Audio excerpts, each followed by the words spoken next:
So this is the second palette, and it's the Blushed Nudes palette. And I bought this one the same time I bought the Nudes palette. This is how it looks on the inside.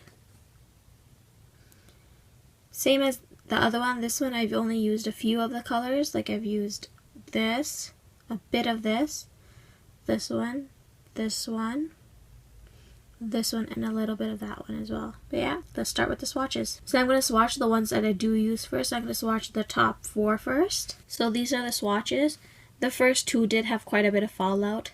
I don't know why, it just had a lot of fallout, but this one is like my favorite, but I do use these. I actually don't use these 3 a lot, but this one I did use quite a bit. Next, I'm going to swatch these 2 and this one, the 3 that I do use, and then we'll get back to the ones I don't use that much. So these are the 4. I know I said 3, but I think they were supposed to be 4. As you can tell, this one's supposed to be a black with red glitter in it, but it's more like a gray.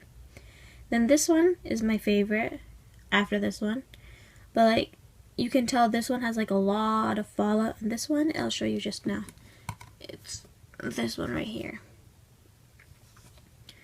They do have fallout, as you can tell, but like some of them barely, like the glittery ones barely have that much fallout, like has a little bit, but these matte ones, some of them have a lot of fallout.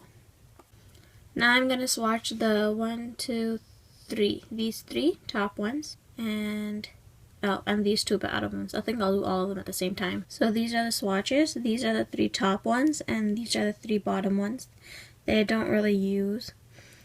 And for this palette, I think there's a reason why I don't use these. I'm not a big fan of them. Like this one I'll still try it out, but the other ones I'm not a really big fan of. Maybe this one.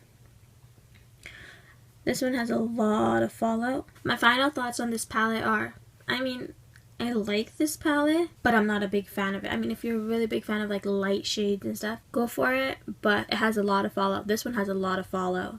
Compared to the first one, this one has a lot of fallout. Out of these 2 palettes, the Nudes one and the Blush Nudes one, the one I prefer most is this one. And I tend to go for this one more often than this one. Like sometimes I'll use one of these shades with this palette, but I'm not a really big fan of this palette. I prefer this palette.